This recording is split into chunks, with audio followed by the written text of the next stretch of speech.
Today on Beardo and Weirdo, I went to a concert for a band that's really popular that I don't understand. I just didn't get it. Alice Cooper comes through for me and Alex, our producer, and Horatio Sanz and Chris Kattan guarantee Craig Gass will never see another No Doubt show today on Beardo and Weirdo. they screwed me right at the beginning of this episode. Enjoy. Gone Hollywood. Las Vegas Jimmy Kimmel's Comedy Club. Me and my co-host here, Craig Gass. Comedian, Family Guy, King of Queens, Sex and the City, everything else. We're coming to Jimmy Kimmel's Comedy Club the first weekend of June. I'm looking it up right now, and it looks to me like it's June 5th and 6th. We're also coming to Long Island, and we're coming to Houston, Texas. But Jimmy Kimmel's, if you're in Las Vegas, come see us June 5th and 6th. All the tickets are at getgas.com. Getgas with 2 S's.com. And you can see Chris and I doing comedy together. And the sets will probably be as long as this promo. Sorry, I don't know how to shut up. He ain't sorry. I'm not sorry.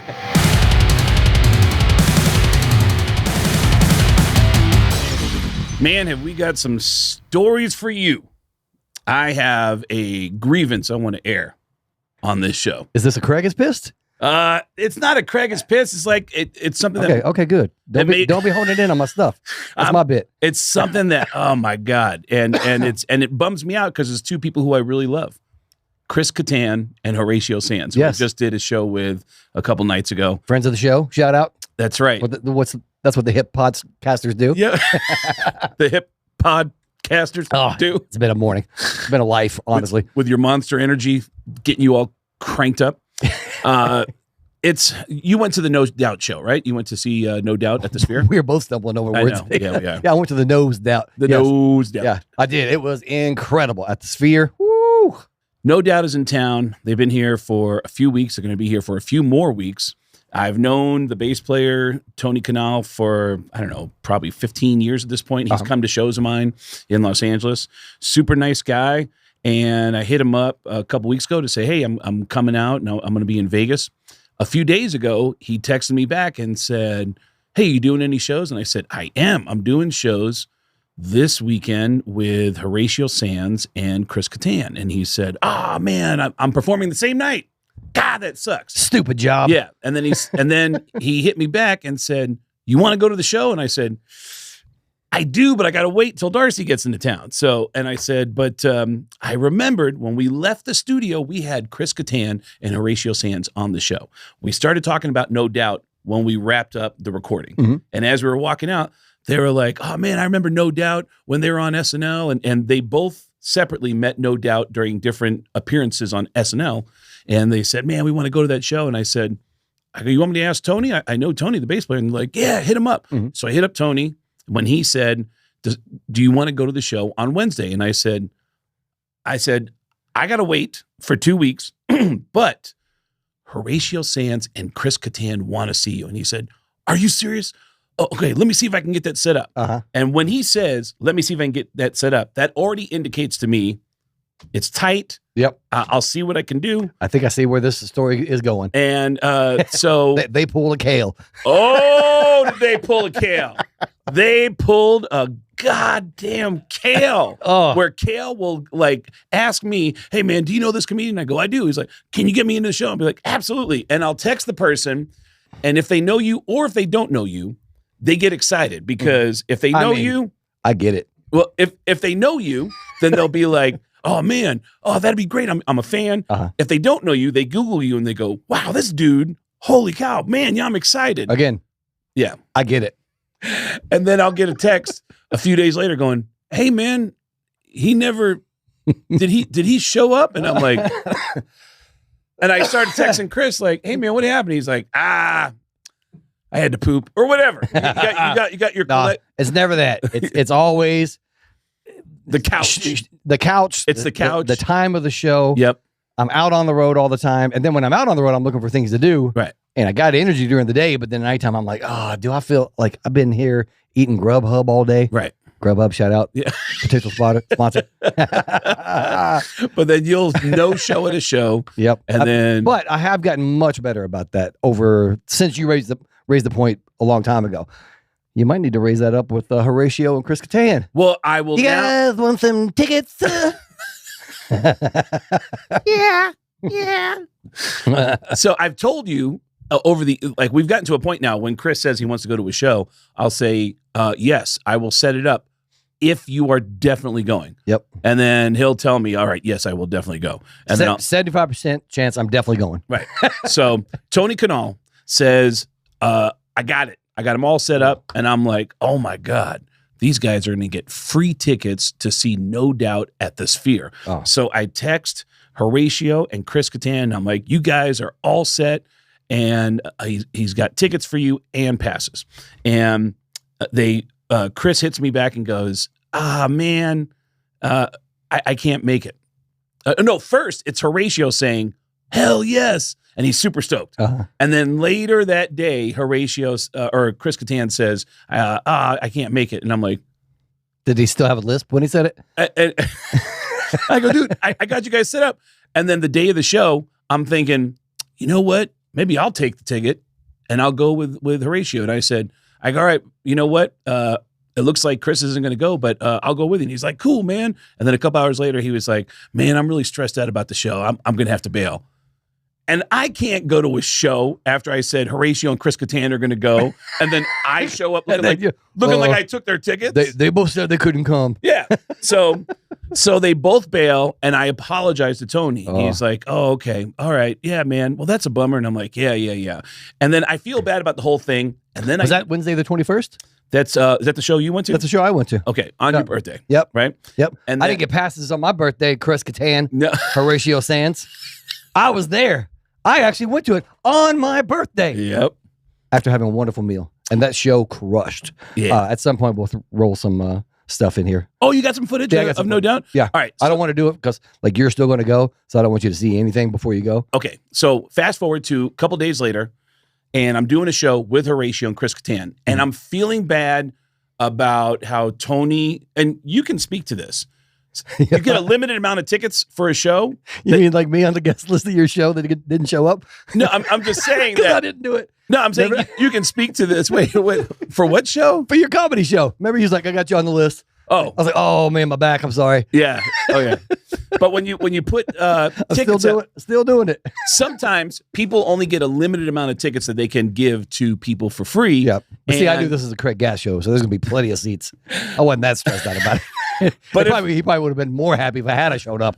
That way, bodies, on the floor. But if you only have X amount of tickets, you probably have a lot of people asking, and you're like, all right, but I'm going to give them to these people. And when those people don't use them, you're like, I could have given them to other people that I would love to have come into the show. So a few nights later, I do a comedy show with Chris Kattan and Horatio Sanz, and I'm feeling bad about how I screwed over Tony. Mm-hmm. And I think, you know what? Would you guys mind making a video just to say like, hey, man, sorry we missed the show and blah, blah, blah, blah. And so we put together a video in the dressing room after our show. Towels that off. Alex is going to roll at any second now. Yeah. And it's of Chris and I. Hey, buddy, I'm here with Horatio and Chris. Hi. And we just did a show at, it's kind of like the Sphere, right? I just look smaller, but I'm further away. It's more like a square, but it's still cool. Yeah. Tony, There was a I used video to watch you. I went to watch you 1,000 times in New York in the heyday, no doubt.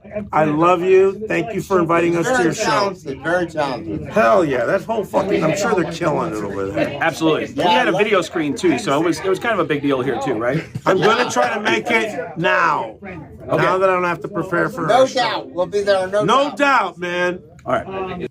So they go, we're going to try to go now. No doubt. We're going to try to go now. And we get done with the video and they go, yeah, man, we wish we could go to that show, man. We're bummed that we couldn't go. And I said, well, there's another show tomorrow night. And they were like, can you get that set up? And I was like, I think so, man. And so the next day I sent that video at like midnight to Tony. I wake up the next morning. Tony sends me a text like, dude, that was so cool. Thank you so much. Oh, man, thank you. And are they going to be able to make any of the shows? And I said, you know what? There's only one more chance they have, and it's tonight. I know it's a late ask. Is there any way to get them in tonight? And he goes, yeah. And they said, can we each bring somebody? And I'm like, so now I'm going to ask for 4 tickets. And I go, is it okay? And he goes, I don't know. He said, let me see if I can move things around. Because this would have been on a Saturday night now, right? This is now a Sunday. Sunday, okay. But it's Sunday of Memorial Day weekend. Oh, so it's a long holiday weekend, and there's still a lot of and the Lord's Day. Y'all should be going to rock shows anyway. Yeah. So Criss and Horatio put in they tell me if we can get in, we'd love to get in, but we also want to bring people. So now it's become, we want to bring, at one point, on Memorial Day weekend. Yeah. I'm so ready for this. And so Tony says, I don't know. Let me see if I can move things around. I'm going to try to pull some strings. It's an hour later. Which means somebody else is getting kicked off. Yes. Yep. Someone else is getting kicked off. Mm-hmm. So I get a text from Tony saying, okay, I have Horatio and Chris Kattan all set up, and they can each bring a guest and forward these instructions. And it is detailed instructions saying, go to this special area to pick up your VIP tickets and passes. And No Doubt tonight is going to have an after show party, and they're inviting you to the party. And I'm like, oh my God, guys, I got it all set up. No response for hours. And then I think about 4 or 5 p.m., Horatio texts me and says, man, I feel like crap today. I'm sorry. And he bails. And I go, okay. And now it's Chris Kattan texting and saying, oh, yeah, thank you so much. This is going to be awesome. Thank you, Craig. And I'm like, wow, this is really cool. I feel like I'm in a cool spot. But now Horatio's starting to flake out. And then about an hour before the show, I start texting Chris and saying, hey, if there's any problems, let me know. Nothing. And I said, another text, just text me and let me know you got it. Nothing. And then the next morning, Tony texted me and said, hey, I was looking for the guys at the after party. Did they go? Oh. Yep. Neither of them went to the show. A couple people gone Hollywood, sounds like. Yeah. I send a reply to Tony saying, well, Horatio backed out a few hours before the show, and I'm assuming that Chris went, but I'm not. I'm trying to text him now, but I'm not hearing back. Covering. Yep. Ugh. No reply from Tony. Yep. And then I add another. Oh, and now you're trying to go too. Yeah. And then I sent another text to Tony, and I said, man, I feel bad. Now I've got egg on my face. Still no reply from Tony. Uh-huh. Yep. We bass players can be fickle. Some of us get attitudes. How do you feel when you have a limited amount of tickets that you can give to somebody, and then you give them and you find out they don't even show up? Well, because I'm guilty of it, and I understand that life happens a lot. And I tend to say yes to things that I probably intend to say no to. But I'm always like, oh, maybe I want to go, like, by the time it comes around.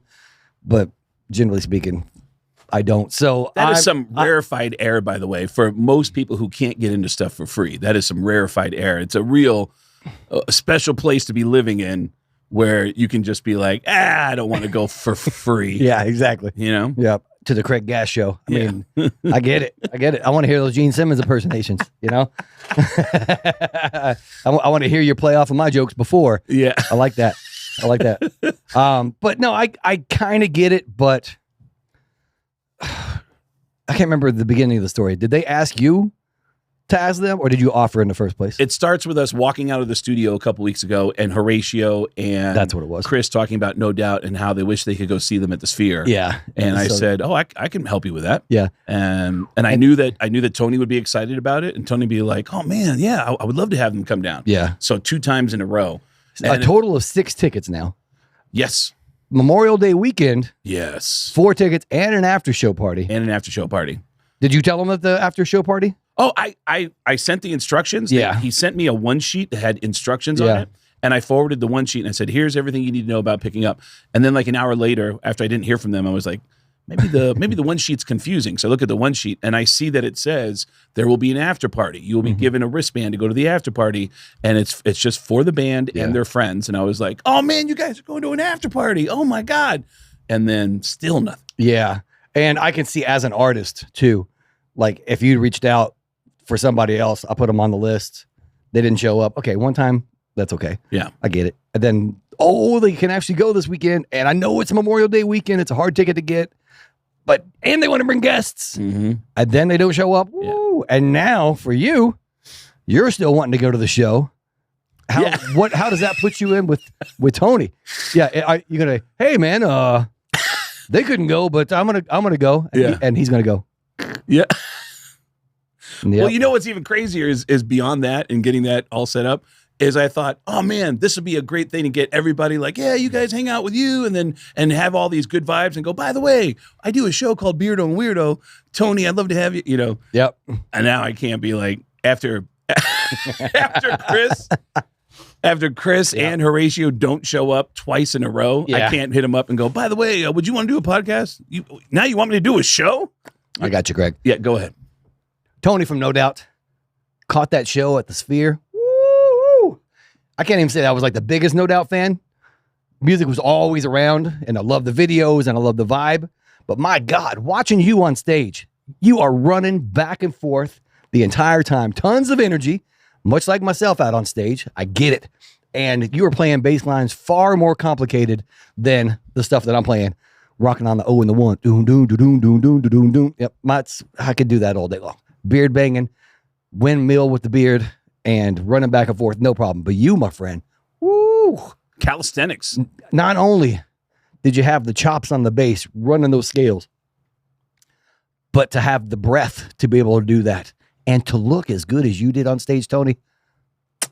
Chris even suppressed a burp that was about to come out right there. And See it? That's how much he respects you. No, because I was thinking about taking my hat off. Oh. Hats off. There you go. Hats off to you, Tony. Hats off to you. Hats off to Tony. Yep. And now I'll burp this monster. Well, dude, in other news, I made... So on behalf of me, an entertainer who showed up at your show and watched and loved every minute of it, I send that invite out to you. We had Horatio Sanz and Chris Kattan. This is your perfect opportunity to get on here and talk some shit. Let them know your perspective on this. Let us know what it's like when you only have a limited amount of tickets and then 4 people don't show up to claim those tickets. Yep. And everybody in Vegas wants to go to that show. Everybody wants to go to that show. Yeah. And these people had the juice and Craig Gass. This dude knows everybody. When I brought it up in the dressing room and I said, I could probably set it up for tomorrow, like, is it still possible? We want to go. And I go, I'll text him right now. Several people in the dressing room, including in that video, you saw Ahmet Zappa, Frank Zappa's kid. Ahmet Zappa was like, oh, how many can you get? And I go, probably just 4. And I was like, because I didn't want to over ask. I don't want to be the guy going, hey, can you get 8 tickets? If you were Dweezil, we would have got you in. Yeah. Ahmed is a great guy. Yeah. Ahmed is a hilarious dude. But Dweezil's the only one I know. Yeah. But everybody, and then Moon Unit. There's Moon Unit. Yep. Moon Unit, Zappa. But there were multiple people in that dressing room who were like, oh, can I go? And there was even one buddy of ours, David Plastic, the photographer. Yeah. We were walking out of the casino and he goes, hey, when you were setting up that No Doubt thing, you think you can get one more? And I go, man, I told him the exact same thing I'm saying right now. I'm trying to get myself in. Yeah. But first I'm hooking up Horatio and Chris to get into the show. Yeah. And they didn't show up. And I was so bummed out. One person who did take me up on a ticket and had the time of his life is our very own Alex. Because a few days ago, we had, it was like 2 weeks ago, we had Chuck Garrick on from Alice Cooper's band. And Alice is in town doing a show with Criss Angel.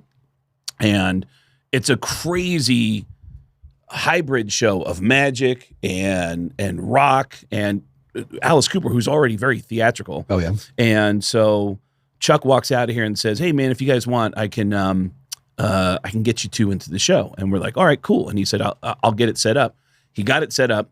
And on the day that we were going to go, and this is, you talking about a tight ticket, that room has to hold, I don't know, 600, 800 people. I don't know. It's not that big of a theater. Yeah. It's a really, really small theater for that kind. For Alice Cooper, who does on his own without the magic, he does easily 2,000 seaters. That's what I was thinking. Yeah. You know, and then you're going to bring in Criss Angel's audience as well. So that's going to drop tickets by about 500. So we end up. Love Chris. Shout out, friend of the show. Yeah, absolutely. Criss Angel's a friend of the show. I'm hip today. and it's a really tough ticket to get. So we got 2 tickets. And on the day of the show, you threw your back out. Oh, it's been out for like about 5 weeks now, and I have been struggling with this thing. It is killing me. Criss, who's already an irritable guy, now has to add back pain on top of the irritation. What do you mean irritable? I'm always pleasant. I wanted to hit the table so bad, but I knew Alex would get mad at me. So Criss tells me on the day of the show, he's like, yeah, man, I just can't. Like, your back pain was so bad, and I've never heard of this before. Your back pain was so bad, you got nauseous. Oh, yeah. Nauseous and sweating. Like, when we were in doing the podcast, I was like, oh, like, I know, not, like, it happens a lot when I'm hanging out with you, but this was more. What an asshole. No, but like, I'm like leaning right into the story. He just smacked me in the face. God, what an asshole. But yeah, I mean, it has been rough. I've been getting massages, like, probably 2 a week. Really? It ended up going to a chiropractor, Max Health here in Vegas.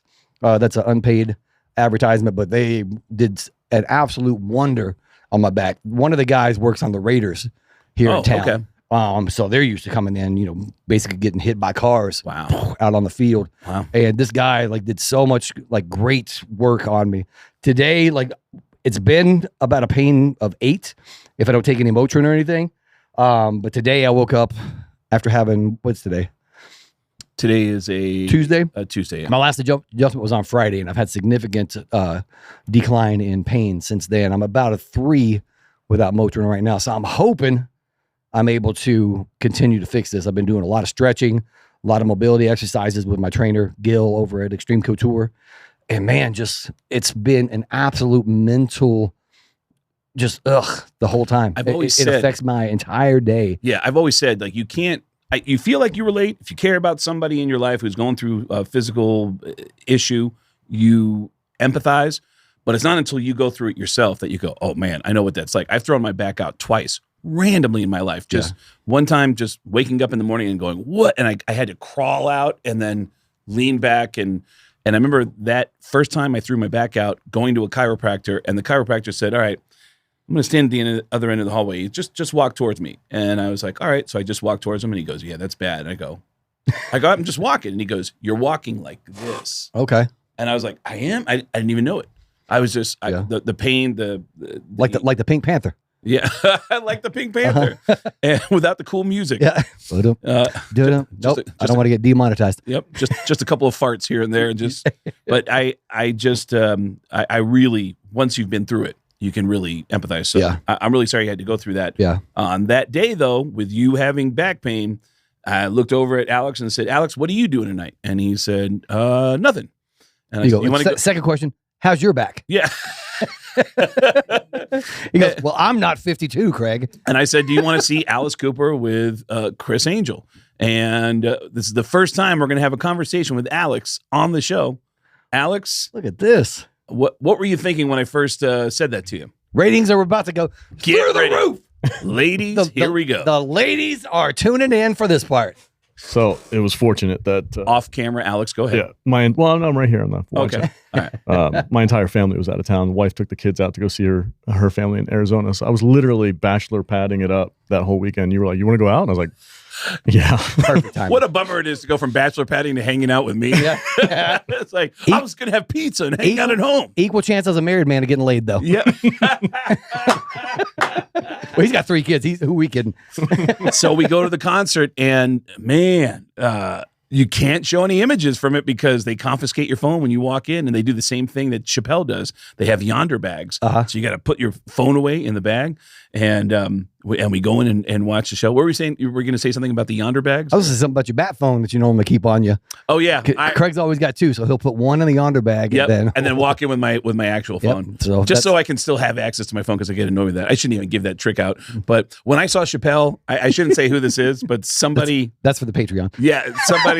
Yeah, you know what? This is for Patreon. I'm going to tell you who actually taught me something about the Patreon bags, and I'm going to say this to you. And the only way you're going to get the rest of this, the Yondr bags, Patreon bags, the Yondr bags.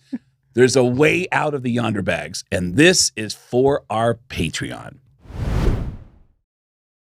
Here's the thing, Criss. We're good people. We just want to have access to our phones. We don't want to kill anybody. I mean, roll the music.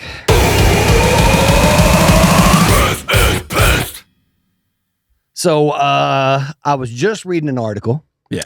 Actually, I didn't read the article. I read the headline like most people do. And this article stated that the Golden Knights, the Las Vegas Golden Knights, are the most hated team in the NHL. The fans or the team? Maybe it's the fans. I don't know. I mean, I'm a fan. They can't hate me, right? I'm very charming and charismatic. Again, I read just the headline. Okay. I'm assuming they hate the team because, as a hockey fan, they think that we were given this team. We had that very first season where we went to the Stanley Cup final, the very first season. Yeah, for those of you who don't know the history of the team, that has never been done before in sports, where a brand new team makes it all the way to the championship, and they just barely lost winning the championship. And it's not our fault. Your team has taken forever to win a Stanley Cup. It's Vegas. We played the odds, and we won. The house always wins. But everybody's mad about us going so damn far. I don't even know. Here we go. Most hated team in the NHL. Let's scan this here real quick.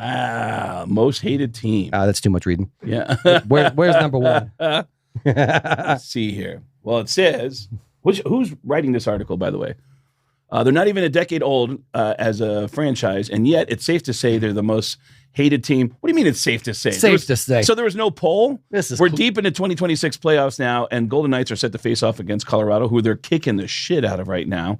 Keep going. A report from RotoWire showed the Golden Knights are the most hated team across the United States. Yeah, well, there you go. Out of the 8 years that we've been here, I think we've gone to 2 Stanley Cup finals, have won 1 Stanley Cup, have made the conference finals at like 5 times out of 8, I think it is.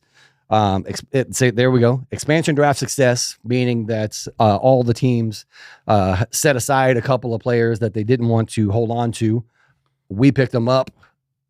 It's not our fault you don't know talent. Next. On ice success. Again, it's Vegas. We play the odds. The house always wins. They used to have this thing called the Vegas flu. Have you heard of this?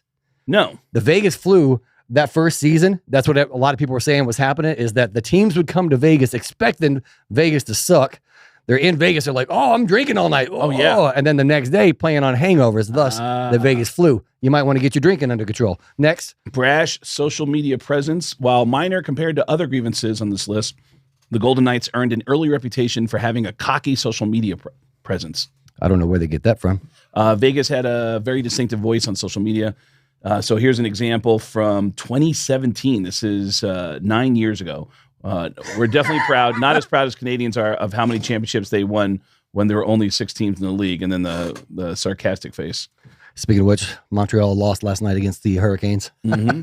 Still haven't learned, have you? Salary cap circumvention. They weren't the only team to exploit the loophole around the salary cap rules. And again, it's Vegas. Right. The house is always going to win. Cutthroat business decisions. Well, that's what you got to do. I mean, it's a cutthroat. We replaced the coach with 9 games left in the season, I think it was.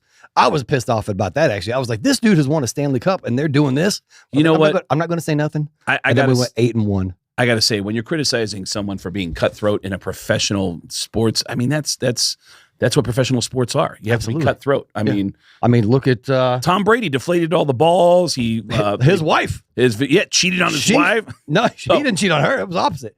She cheated on him. Well, then even the wives are cutthroat. But when he got in the league, he left a pregnant woman for Giselle. Nobody cares about that. That's Giselle. Come on, bro.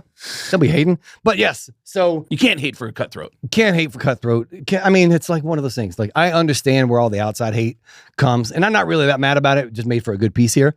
But what I do want to talk about is giving people an opportunity to know what Vegas means to the Vegas Golden Knights. Oh, yeah. Means to this city. That is a great point. There is something that, when I travel around the country and I watch my teams play in other cities, my mindset is like, screw this other city. But then you go into the city, you meet the people, you experience local culture, and sometimes you find yourself going, wow, man, I met some wonderful people who are fans of that team. Absolutely. And there's something that is very unique about the Vegas Golden Knights and how they started here, because the timing was really critical. Absolutely. When the season was about to launch, something really terrible that made worldwide news happened here in Vegas, Yep. which was the shooting. October 1st shooting at Mandalay Bay. I actually had friends at that.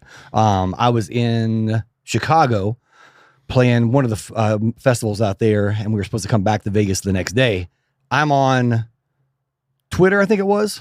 Yep. Or Facebook, one of the two. I think I was Facebook, and somebody posted on there, and on my Facebook feed, I've got, fans who I don't really know, not like real friends that I know firsthand. And this kid put something on there like active shooter at the Route 91 festival. And I'm like, I've got friends bartending there. I got friends in that crowd right now. What the hell? So I immediately went to Google trying to find some information about it. It was happening right then. So nothing was on there, but it was on Twitter before it was anywhere else. Yeah. So I fired back at this kid. I was like, dude, I got friends at this thing. Like if this is a hoax and you're being funny about this shit, it's not cool. Yeah. He goes, no, it's actively happening right now. So then I went on Twitter, hashtag Route 91. Oh yeah. And I just saw all the things coming up. I'm like, oh my God. So we're all tuned into the news that night. And before we went to bed that night, it didn't seem like that many people, the news wasn't letting on how extensive the deaths and the devastation were.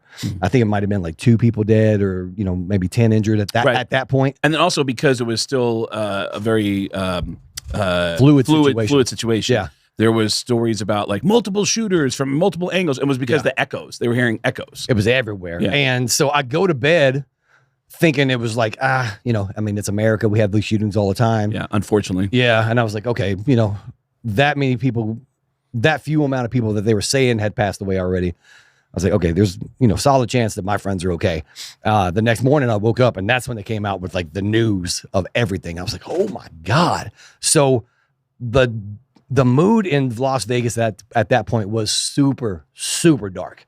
Cloud hanging over us.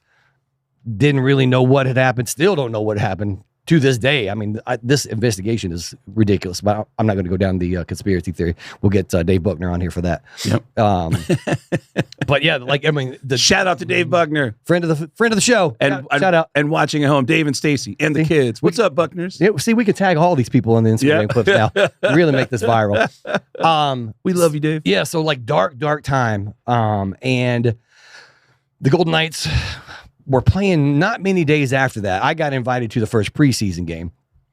And I was like, okay, I'll go check it out. I wasn't that familiar with hockey. I grew up in Kentucky.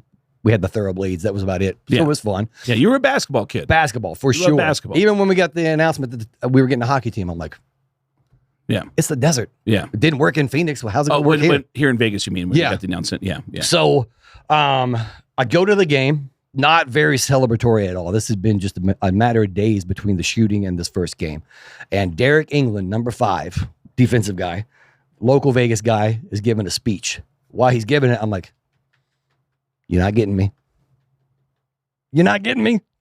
You're getting me. Everybody in that arena was crying when he was giving his speech, talking about, hockey, this city, how much the people should be coming together. It was incredible. And then from my memory, I think in the first 2 minutes, they scored like 3 goals right out of the gate. Whoa. Like, boom, boom. I was like, this is the greatest game ever. So having them in this city in that time of healing, that was a huge thing.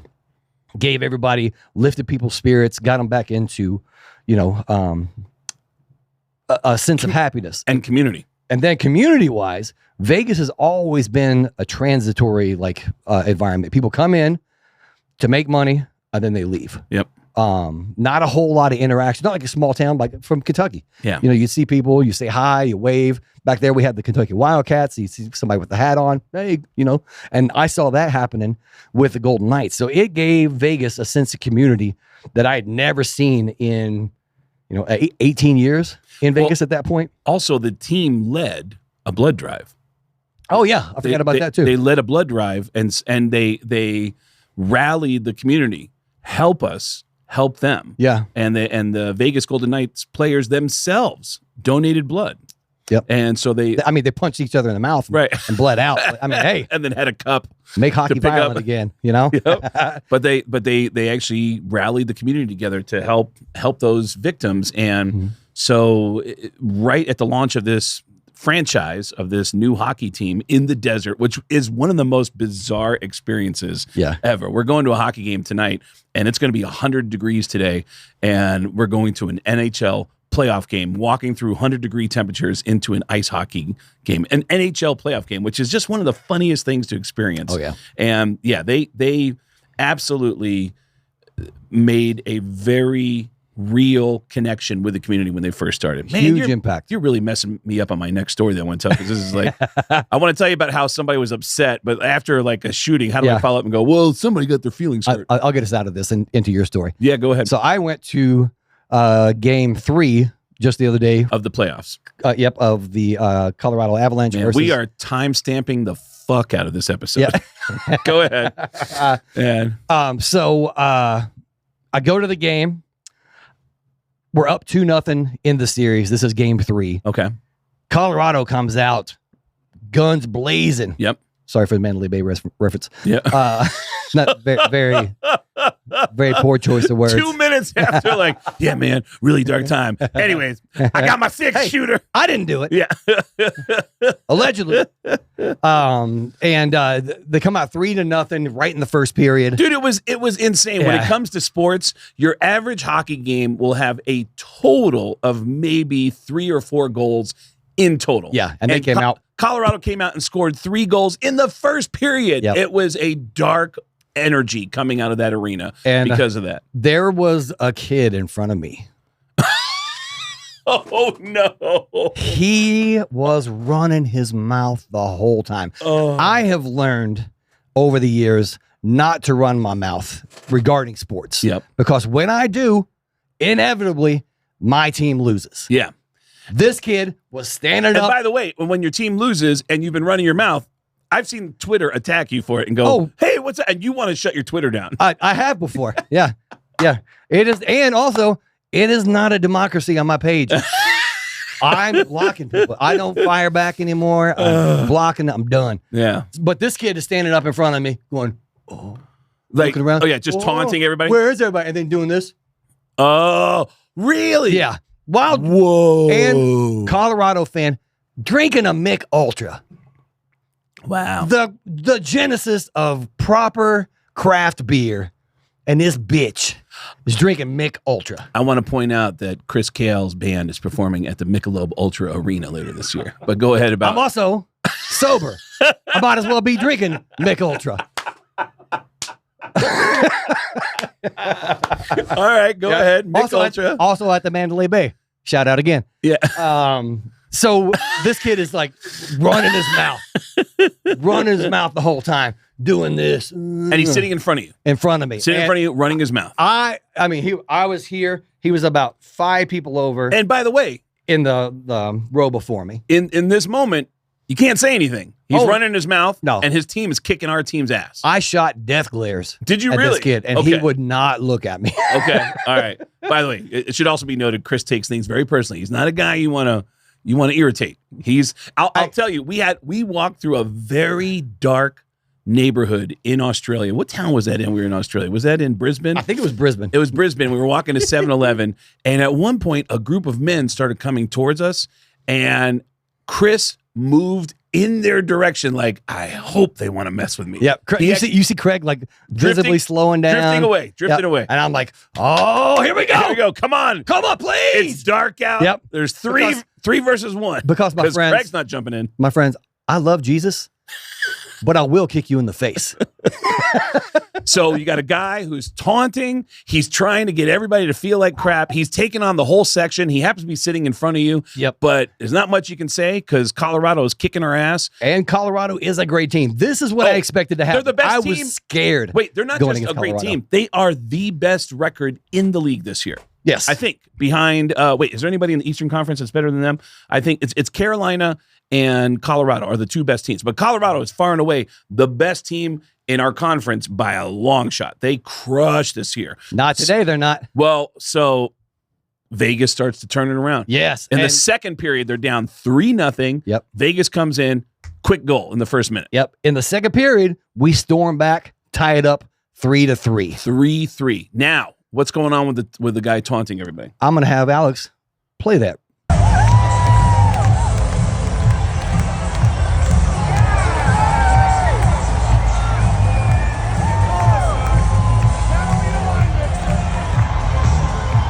Ain't so loud now, huh, son?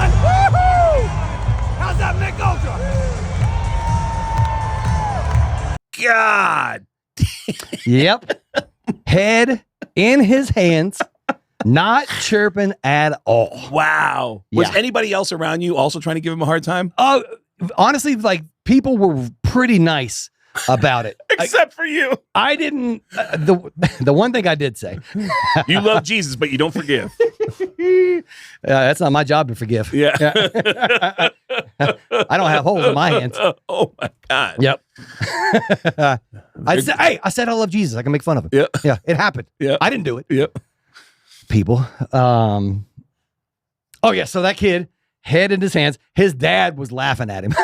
Really? Oh, that's Yeah. hilarious. Yeah, and then he left to go get a Mick Ultra, and then and he then came back. And now the third period. And Well, this was when we came back and tied it. He had gone to get his Mick Ultra. Yep. Shout out sponsorship. Yep. The sponsorship you just crapped all over and said it was Hey. it. When I'm sober and I'm drinking beer, I drink Mick Ultra. So he comes back. I was like, "Hey, where'd you go, man? You're missing out on a game. Yeah. How's that Mick Ultra?" Oh. Because he had been drinking a lot, and he was definitely, he was one of those fans that left probably 2 minutes. Once they scored that open net goal, he was gone. So And in that third period, Vegas scored that fourth goal, and it was over. Yep. And that was it. ended up going up 5-3. 5-3, and then now they're on the. I mean, at this point, when you see this, they should be in the Stanley Cup Finals. Don't you dare. They should be. Don't do it. Don't do it. Don't say nothing. I texted. I just told you. I texted Chris. I don't talk smack because I am highly invested in this. I got the tattoo. I'm going to send a screenshot to Alex so you can see this right now. This is what Chris said when I said, "Wow, what a game." Your response? I don't remember. Sweep. Oh. Like, you still got to sweep. I can talk shit to you though. Oh. Because we're fans. All right. Yeah. But I'm not going to gloat about it. Well, there's that text. Yeah. All right. Well, dude, unrelated, but last week I was telling you about being in Seattle and about performing at the event. I was hosting an event with Shinedown and Nancy Wilson from Heart, and then guys from Alice in Chains, Presidents of the United States of America. It was this big jam show and raising funds for a great cause. And it just so happened, and this is crazy because of the timing of this, a few weeks ago, you and I went to Jerry Cantrell's 60th birthday party. And Speaking of which, Jerry Cantrell, my guy, I seen you on the TV at those fights, hanging out with Carmen Electra. Oh, is he really? hats off again to you, sir. My God. Is he really? Yeah, I don't know if they're just friends or whatnot, but Wow. my God. Wow. Good for you, Jerry. Yeah. Mm. But I Hold on. remembered in the I got to sit in that for a second. On this part, just like roll some. 60th birthday party. I'm back, people. 60th birthday we had for Jerry Cantrell. And I remembered from 10 years ago that a whole bunch of guys had 50th birthday parties all within a few weeks of each other. Inez, Sean Kinney, Jerry Cantrell, and Mike McCready. And I remember it all being kind of clustered together. Like they were all born within a few weeks of each other. And I'm in Seattle to host the show at the Moore Theater. And I texted Mike McCready and his wife, Ashley, and said, "Hey, do you guys want to come out to the show? I'm going to be doing this thing at the Moore." And they hit me back with an invitation to Mike's 60th birthday party. And I was like, "Get out of here." And it was on the same day as the show at the Moore Theater, but it was at 5 p.m. And it was literally 3 blocks from the Moore Theater. Beautiful. And I was like, "Oh, yes." Yep. And I find out So kids, Craig Gass, just plug that into the GPS. yeah. Well, they're gone now. They're gone now. I mean, it's not like it was at. They don't They live went at their house. Okay. Yeah, they don't live in downtown. No, Got it. but it was 3 blocks from the Moore Theater. But I go to the Moore. gate code is pound. I go to the Moore Theater. I have just been given the information the day before the show. So I'm thinking, oh, you know what? I remember Zach from Shinedown said he loves Pearl Jam and he's a big Pearl Jam fan. So I'm like, I get a +1. I'm going to hit up Zach and invite him to come to the birthday party. He'll love that. Go to sound check. Zach and Brent are not at sound check. I'm looking around, and I'm like, are they here? They're like, oh, they're not going to be here till right before the show. And I was like, shit. All right. I grabbed a buddy of mine. Hey, my pitch was, you like birthday cake? And they go, I love birthday cake. I go, you want to be my +1? It's Mike McCready's. And they knew him. Patrice O'Neal's wife loved birthday cake too. They knew Mike because they worked for the Seattle Mariners, and they said, yeah, we actually hosted some things for Mike. And I was like, well, come on down. And we walked down to Mike's 60th birthday party. I come back, and the show starts now, and I see Zach. And Zach and I are on the side of the stage watching his guy from President of the United States of America. Yeah. And we're watching the show, and I go, dude, Mike McCready had his 60th birthday party today. And he goes, what? And I go, yeah, it was like 4 blocks from here. I was going to invite you to be my +1, but you weren't around. I want you to say that to me, and I'm going to react exactly as Zach did. Just say, hey, man, Mike McCready, 60th birthday. I wanted you to be my +1, but you weren't around. And and then just let me ease into the whole reaction. Okay. All right. Hey, man. Because you were talking to him at the show. Yo. Hey, man. Hey. Mike McCready had his 60th birthday party today, and I had a +1. You were going to be my +1, but you weren't around, so I ended up taking one of these other guys. My phone works, dude. That's what I thought when... My phone works. I thought the exact same thing. Oh, Yeah. did I feel that? Oh, did I feel that? I was like, Yeah. And in my head, I was like, I'm never going to a Shinedown show. You like, man, it wasn't really that cool anyway. I mean, it was only like Nancy Wilson. Like the next dudes from Presidents of the United States of America came to the party. I mean, it wasn't that big. the next 10, 20 years of Shinedown shows, they're going to become stadium. They're going to be multi-night stadium shows. I'll be like, hey, Zach. And he's like, Yeah. Oh, yeah, man. Sorry, man. Phone's not working. And you know what's funny? This is Craig, who sends 8,000 texts a day. Yeah. We got a message thread. Well, to Criss, I'll send 8,000 texts a day because I'll be like, hey, the show, hey, let's do some gigs. So we're doing gigs at Jimmy Kimmel's again. Mhm. By the way, first weekend of June, I believe it's June 5th and 6th. You can see Criss and I together at Jimmy Kimmel's Beardo and Weirdo for 2 nights at Jimmy Kimmel's Comedy Club. And there's a whole bunch of other shows. But before we go, I'm going to text Zach and invite him to the show. I have to tell you about a show that I went to that I just, I feel like you and my girlfriend both are into heavier stuff than I am. Yep. I mean, that goes without saying. But also, my girlfriend is into really off the beaten path stuff. She's really into doom metal. Right. Right? And I don't know. High on Fire, shout out. This is Friends of the not show. the show I'm about to tell you about is not a doom metal band. They're a band called Sunn. Oh, yeah, with 2 N's. Sunn, S-U-N-N. And Darcy says to me, hey, I really love this band. I've been seeing them for years, and I really want to go to the show, and I got 2 tickets. You don't have to go. And I said, no, I want to go. If you love it, I want to go. Uh-huh. So I'm like, whatever. And she goes, okay, I'm just explaining to you. It's not a normal show. It's 2 guys who just come out with really loud guitars. I'm like, I love loud guitars. She goes, okay. That description is the entire show. That is literally all it is. There's no bass, there's no drums, there's no vocals. It is literally 2 guys cranking guitars. I mean, if you think Spinal Tap was obscene, this is a no joke, over the top, walls vibrating show of 2 guys with guitars. And I have videos, and I still think the videos still are confusing. Okay. So starting with the Instagram video, let's go with my Instagram video. And this is Sunn. They come out on stage, and this is what you're watching. Oh, great tone. Yeah? So. Oh, reminds me so much of The Sword. I love The Sword. Really? Apparently, the vibe is people feel, and I'm not joking when I say this, people literally feel this in their bodies. Oh, yeah. They feel vibration in their bodies. And it's just... That's how music works, Craig. Yeah. I love music. I love going into concerts. But I'm talking about like people's bodies are vibrating. Yeah. I feel it in me right now. Watching this, I feel like the first time I heard a bass, like I hit that note and I was like, oh, this is it. This is what I've been looking for. 90-minute show? How many songs?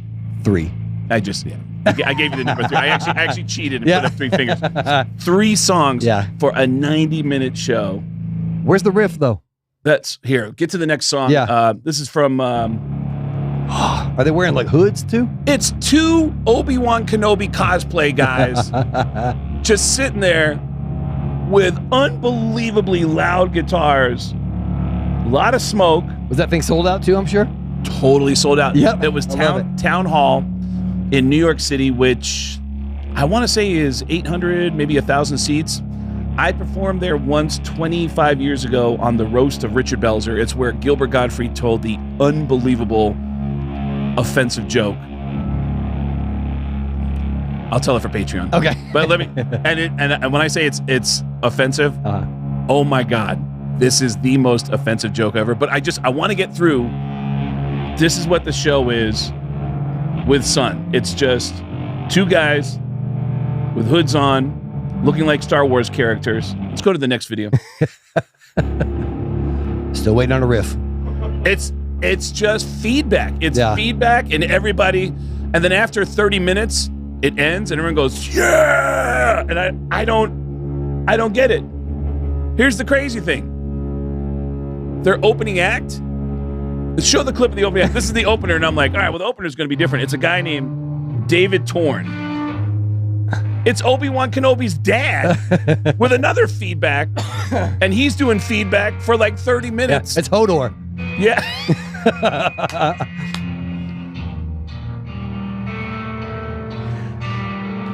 How many mushrooms were ingested at this show, you think?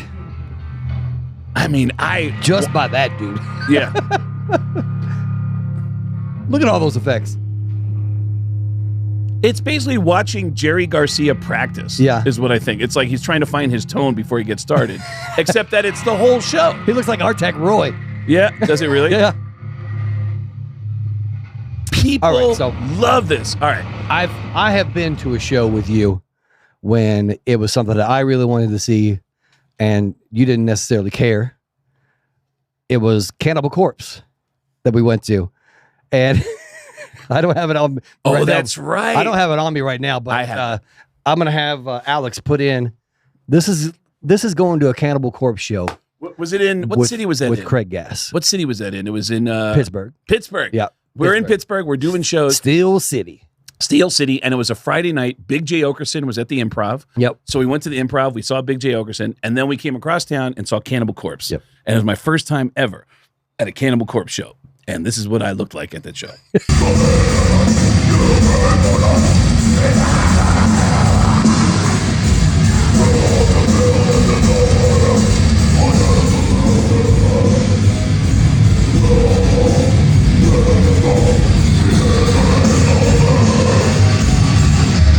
All right, I'm going to end this show with go real ahead. quick though. Were you behaving the same way with Darcy at this show? Like soon as the first 5 minutes of feedback, you're going, so we can go get some ice cream with sprinkles on it or something. Yeah. Well, the difference is it's Darcy. So like I want to try to enjoy it because she loves it. So And you're banging her instead of getting banged by me. Right. So I get it. so Get it? So she loves it so much that I'm like, okay, I want to understand why you love it so much. So I'm giving it more time and I'm giving it more patience than I would normally any other kind of show where I don't know what's going on. Right. And but I still walked away a little confused, but she loves it. So I want to do it again because she loves it. So if that's what she's into, then great. See, guys, that's why I'm staying single. Yep. Criss puts no effort into women whatsoever. Hey, I wouldn't say that. But right now. But close to that. No, I'm better than that. You know that. That's a joke, ladies. But dude, that show, yeah, it happens at the town hall, and I'll always remember town hall for a joke that was told by Gilbert Gottfried that I can honestly say is the single most offensive joke I've ever heard in my life. There is no way I can say it here, so you have to go to Patreon for this. Dude, that was on Patreon. You got to get the joke when you go to our Patreon page. You can see the joke. It is worth the Patreon just to hear that joke. It is, would you agree? Is that the most offensive joke you've ever heard? Ladies and gentlemen, Please submit your groans, gripes, and quips about that segment on Patreon to Craig Gass Comedy over on Instagram. Hey, I was just quoting the guy. And it is, to this day, the single most offensive joke I've ever heard in my life. Yep. I mean, I use the word in everyday language, Yeah. but It was like, never on camera. Never on camera. yeah, pretty incredible. Anyways, enjoy your day and come see us on the road. We're going to be doing shows together in Vegas this weekend, as well as Wantagh, New York, and Houston, Texas. Plus, there's other dates coming up. I got Boise coming up and shows in New York and Seattle, and it's all at getgas.com. Getgas with 2 S's.com. Chris Kael is going to be on the road. He has a band he's in. His main job is being in Five Finger Death Punch, and he's going to be on the road, and you can actually meet him. You can have a VIP experience with Chris Kael. Go to chriskael.com for that. None of that matters, Craig. What really matters is, fun fact, Craig's comedy show, all the ones that he just listed right there, performing in blackface. Yes, that is true. You'll be able to see it on our next Patreon. So check out our Patreon for all the most offensive material you can find. Damn, Craig.